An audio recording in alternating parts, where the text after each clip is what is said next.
ഹരേ കൃഷ്ണ. അമ്മേ നാരായണ, ദേവി നാരായണ, ലക്ഷ്മി നാരായണ, ഭദ്രേ നാരായണ. ഇന്നിപ്പോൾ ഒക്ടോബർ 3. ഇന്ന് മുതൽ 13 വരെ നവരാത്രി വ്രതം തുടങ്ങിയല്ലോ.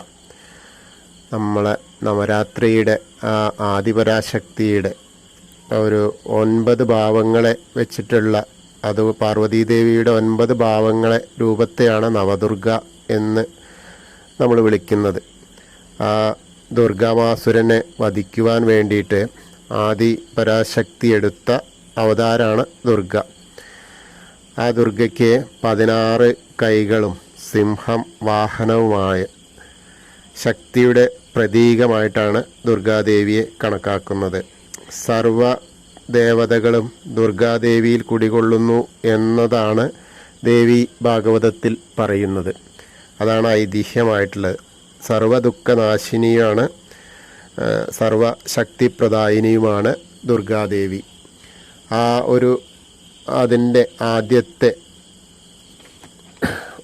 അവതാരമായ, അതായത് ശരിക്കും പറഞ്ഞാൽ മഹാലക്ഷ്മി, മഹാകാളി, മഹാലക്ഷ്മി, മഹാസരസ്വതി എന്ന 3 പ്രധാന ഭാവങ്ങളാണ് ദുർഗാദേവിക്കുള്ളത്. അപ്പോൾ കർമ്മം ചെയ്യാനുള്ള ഇച്ഛാശക്തി, ക്രിയാശക്തി, ആജ്ഞശക്തി, ജ്ഞാനശക്തി, അങ്ങനെയാണ് അതിൻ്റെ ആ ഒരു 3 പ്രതീകങ്ങളായിട്ടാണ് ഉള്ളത്. ശരിക്കും നമ്മൾ 9 രൂപങ്ങളെ ആരാധിക്കുന്നതിൽ ഇന്നിപ്പോൾ നമ്മൾ ആരാധിക്കേണ്ടത് ശൈലപുത്രിയായിട്ടാണ്.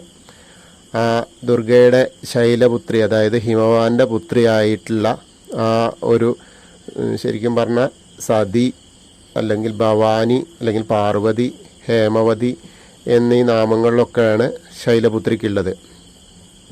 മാതൃ സ്വരൂപമാണ് ശൈലപുത്രിക്ക്. നന്ദി ആണ് ശൈലപുത്രി ദേവിയുടെ വാഹനമായിട്ടുള്ളത്. ഒരു കയ്യിൽ ത്രിശൂലവും മറു കയ്യിൽ നമ്മളെ താമര പുഷ്പവുമാണ് ഉള്ളത്. അപ്പോൾ ഇന്ന് നമ്മൾ ജപിക്കേണ്ടുന്ന ആ ശൈലപുത്രി ദേവിയുടെ ഒരു മന്ത്രമുണ്ട്. ആ മന്ത്രം ഞാനൊന്ന് ചൊല്ലാം, അപ്പോൾ അത് ഏറ്റു ചൊല്ലിക്കോളുക. വന്ദേ വാഞ്ചിതലാഭായ ചന്ദ്രാർദ്ധകൃതശേഖരാം വൃഷാരൂഢാം ശൂലധരാം ശൈലപുത്രീം യശസ്വിനീം. ഈ മന്ത്രം ആണ് ഇന്ന് ചൊല്ലേണ്ടത്. ശൈലപുത്രി ദേവിയുടെ ആ ഒരു മന്ത്രമാണത്. അപ്പോൾ എല്ലാവരും അതൊന്ന് ചൊല്ലാൻ ശ്രമിക്കുക. ഇഷ്ടമായിച്ചാൽ ഇതൊന്ന് ഷെയർ ചെയ്യുക. സബ്സ്ക്രൈബ് ചെയ്യാത്ത ആളുകൾ സബ്സ്ക്രൈബ് ചെയ്യുക, ലൈക്ക് ചെയ്യുക. കമൻറ്റുകൾ എന്തെങ്കിലും ഉണ്ടെങ്കിൽ അയച്ചോളൂ, ഞാൻ മറുപടി തരുന്നതായിരിക്കും. എന്തായാലും ഇനി ഇത് തുടർച്ചയായി 9 ദിവസവും നമ്മൾ ചെയ്യുന്നതായിരിക്കും. 9 ദേവി രൂപങ്ങളെ പറ്റിയിട്ടുള്ള കാര്യങ്ങൾ. അതുപോലെ ഇന്ന് ധരിക്കേണ്ട വസ്ത്രം ശരിക്കും ഹരിത ആണ്, അതായത് പച്ച വസ്ത്രമാണ്. അപ്പോൾ പച്ച വസ്ത്രം, പച്ച ഷർട്ടോ അല്ലെങ്കിൽ പച്ച പട്ടുസാരിയോ പച്ച സാരിയോ ഒക്കെ ധരിക്കാം. അപ്പോൾ അതിലേതാ വേണ്ടിച്ച ചെയ്യാം.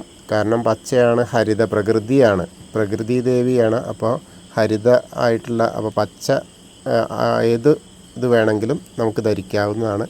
പിന്നെ ഞാൻ പറഞ്ഞതിൽ തെറ്റുകളും കുറ്റങ്ങളൊക്കെ ഉണ്ടാവാം. അപ്പോൾ അറിവുള്ളവർ അത് ചൂണ്ടിക്കാണിച്ച് തന്നാൽ നന്നായി. എന്തായാലും പറഞ്ഞോളൂ. കാരണം ഞാൻ എൻ്റെ ഒരു അറിവ് വെച്ചിട്ട് ഞാൻ നിങ്ങളുമായിട്ട് അത് ഷെയർ ചെയ്യുകയാണ്. അപ്പോൾ തെറ്റാണെങ്കിൽ തെറ്റ് എന്ന് പറഞ്ഞാൽ നമുക്ക് യാതൊരു ബുദ്ധിമുട്ടും ഇല്ല, അത് തിരുത്തണം. കാരണം അറിവ് എവിടെയും നിൽക്കുന്നതല്ല. അറിവ് വാഗ്ദേവത എല്ലാവരിലും ഉണ്ട്. അത് എന്നിലേക്കാട്ടിലും കൂടുതൽ മറ്റുള്ളവരിലുണ്ടാവും. അറിവിൻ്റെ മുൻപിൽ വലിപ്പ ചെറുപ്പമില്ല. ചിലപ്പോൾ ചെറിയ കുട്ടികൾ പറയുന്നതായിരിക്കും കാര്യം.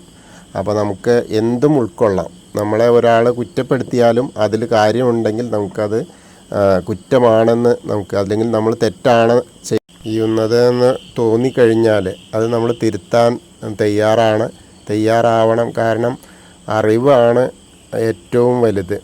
ആർക്കറിവുണ്ടോ അത് നമുക്ക് തന്നാൽ നമ്മൾ വാങ്ങാം. ഹരേ കൃഷ്ണ.